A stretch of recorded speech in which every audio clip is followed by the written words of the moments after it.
Welcome back to another EldenRing guide. Of course, this one's going to be talking about Faith, specifically PVE. This can be perfect for anyone who's debating about a Faith build, or someone who's ready to get their Faith build a little bit overpowered. If you're looking for PvP, I also have a video on that. I'll put a link in the description. Either way, let's get this video started, shall we?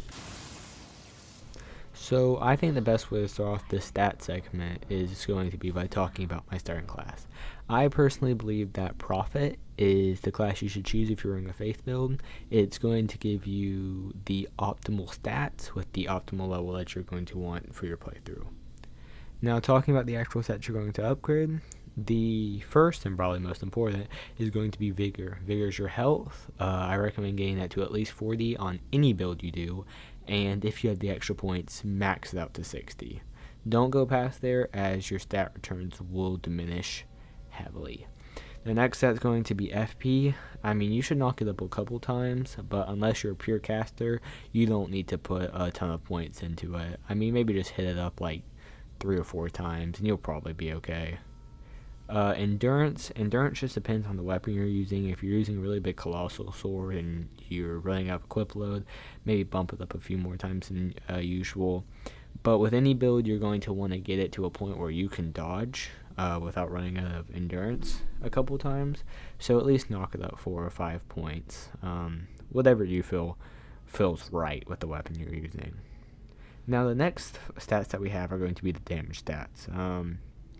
The two we're going to get rid of immediately is Intelligence and Arcane, as I feel like they don't mix well with Faith. The hybrid builds like that don't have a lot of viability or variety, and I would not recommend going down that path. Now, Strength Faith, Dex Faith, Quality Faith, and Pure Faith are totally recommended. With something like Strength Faith, you'll be using a big heavy weapon that gets generally slow hits off with high damage. I'd recommend if you're going to max it out, maxing out your Strength at 50 and maxing out your Faith at 50. I'd recommend going no further than that, unless you're really high soul level, like past 125. Same for Dexterity. I recommend getting max 50 Dexterity and max 50 Faith. For quality builds, it's a little bit different. Get whatever your weapon requires you to have, and then get Faith to the soft cap, so like 40 to 50, and get Strength and Dexterity up from there. I actually personally like putting more Strength and Dex in my quality builds, as I like running a Claw Mark seal with that, which scales partly with Strength than Faith. And then the last thing is the Pure Faith builds. To be honest with you, you can just put Faith all the way to 80. You're going to be doing the most sorcery damage and have the best sorcery scaling, so you might as well put it up all the way to the hard cap. It doesn't really matter. I would recommend, though, that if you're using a weapon with the Pure Faith that needs a stat requirement and something like Strength or Dex, make sure to actually hit that stat requirement for said weapon. So, speaking of weapons, our next segment is going to be about, your weapons, right? One thing I would like to say before this is none of these weapons I'm using, or spells or any of this, is buffed by like Flame Grant Me Strength or Golden Vow. We will talk about buffs during the spells, but I would like to make it clear that every single thing you see in this video can do more damage on top of what it's doing. I like to not use buffs as a base because some weapons will be buffed more than others. Like a flame weapon, right, will be buffed more by Flame Grant Me Strength. So our first weapon, this is going to be a strength weapon, Malika's Black Blade. This is actually probably my favorite weapon in the game. As you see, the Ash of War actually has a health reduction status effect, and then it drains health over time.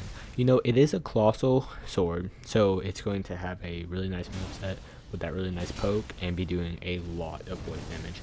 I mean, to be completely and utterly honest with you, this is a top tier weapon, probably, as I said, my favorite. So this is, if you're going to go for a strength build, I'd recommend this. Now, going to a different strength weapon is going to be Marika's Hammer. I have 2 of them, which is completely and utterly unnecessary, as I wanted to have 2 of them. What really stands out here is going to be the Ash of War, as you can see how much distance you get from it, and that it is a wide area of effect. With any hammer, it's going to be just a general close-up moveset. but it is going to do some good damage.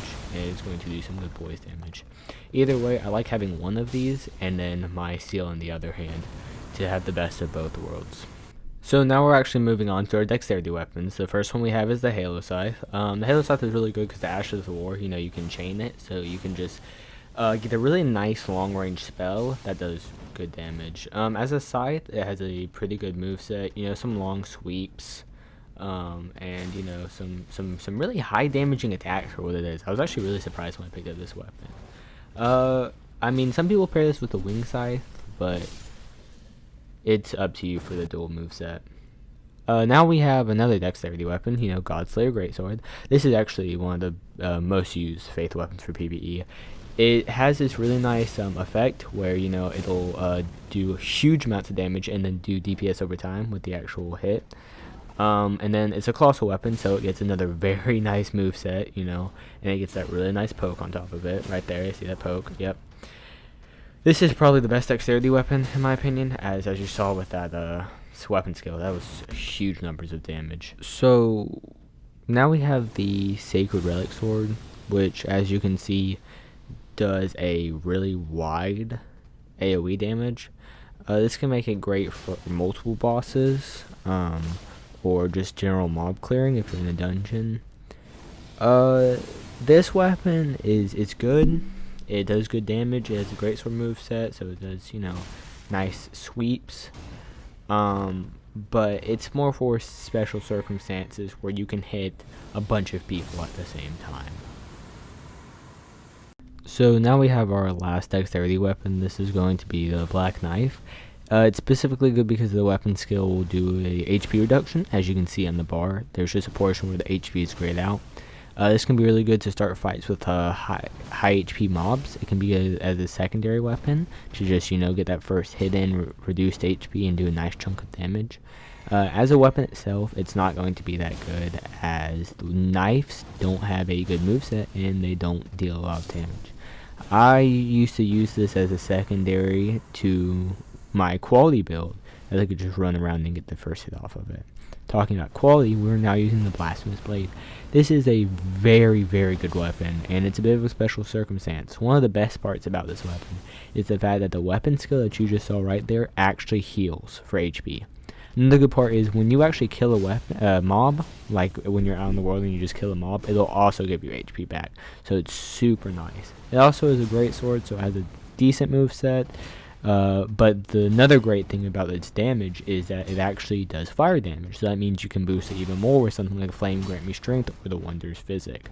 I mean, now that I've just taken the hit, you can watch as I heal up all the way from that weapon skill that I just used, which is very, very helpful in boss situations that you reduce your usage of flasks. Beast Claw, Great Hammer. So this weapon actually has a really nice moveset. It's very quick and it does really good damage, and as being a blunt weapon, it's going to do a lot of poise. So the weapon skill has like crazy poise. I mean, you can just take hits and then blast them through with it. Any jumping R2 is going to be good for that poise damage and the easy hit. I mean, this weapon skill even has range. Like, look at that. I already broke him. I literally barely hit him. Like, it's actually a really, really good weapon if you're going the quality route. Now we're moving on to our actual, pure faith weapon. So this is for if you're a caster. This is Cypher Patea. It's actually, a fist weapon that if you dual wield, you can equip 2 of them on each hand, right? Or if you power stance, you can equip 1 of them on each hand. As you can see, I already broke his poise, which is kind of insane to see.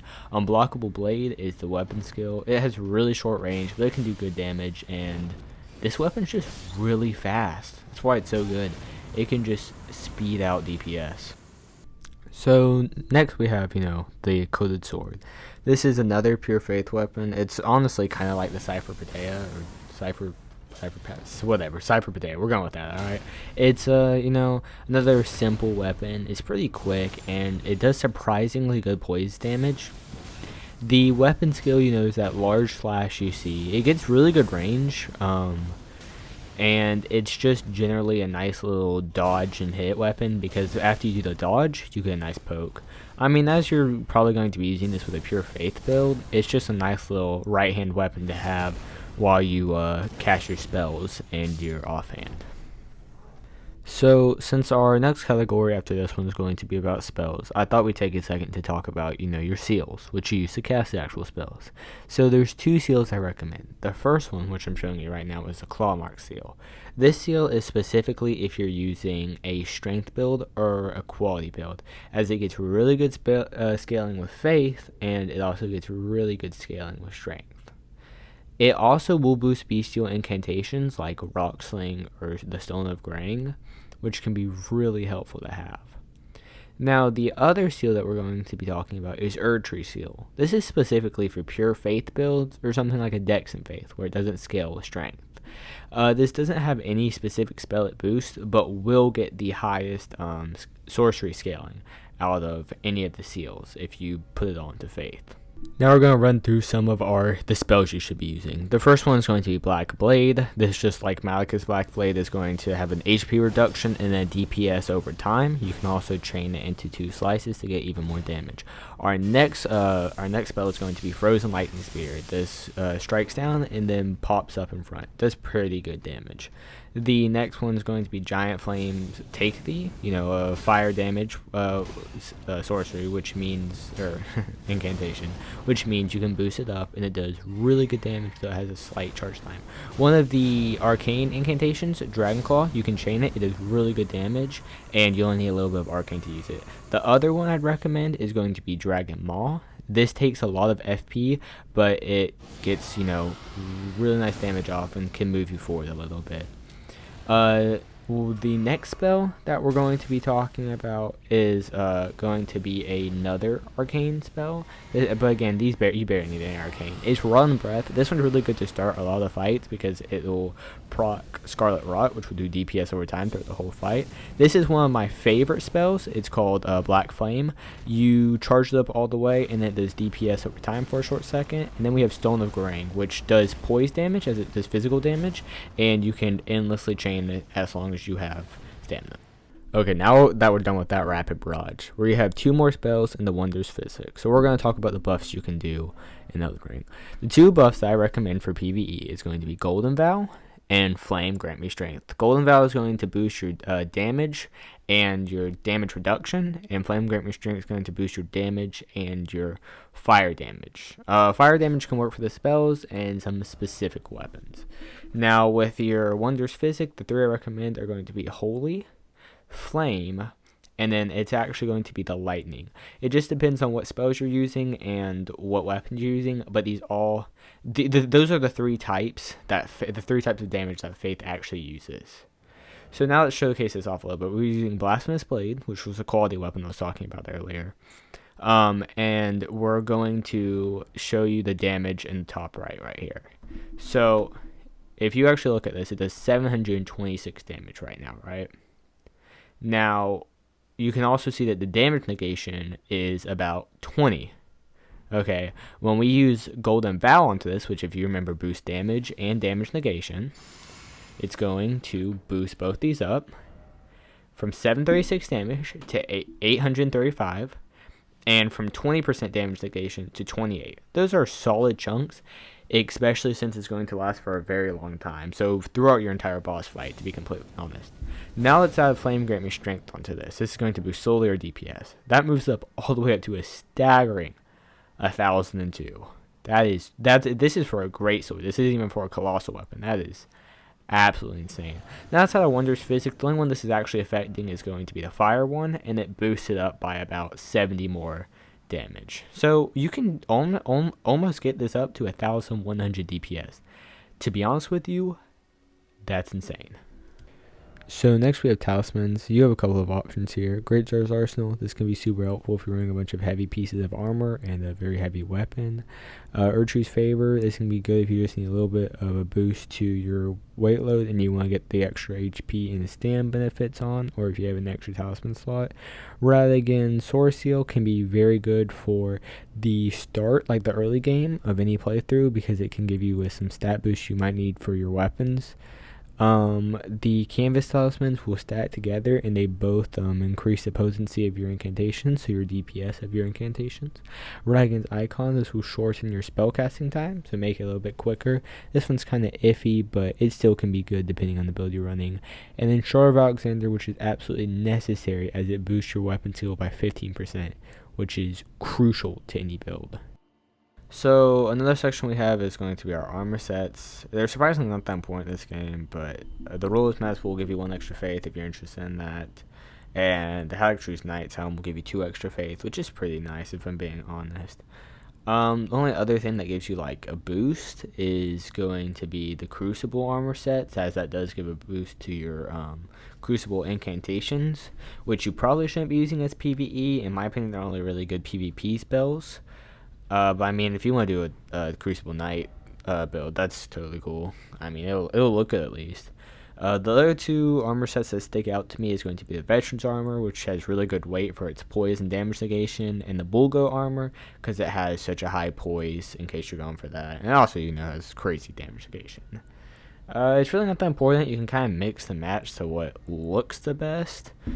But I mean, I'm still going to cover it as it is a part of your gear in this game. So for your questline, I'd recommend doing the Bestial Clergyman one, as that's going to get you that Claw Mark Seal and the Beast Great Hammer that we were talking about earlier. It'll also give you some incantations. Do Galleries, as it'll give you the Flock Canvas Talisman and Pest Threads, which we were talking about the talisman earlier.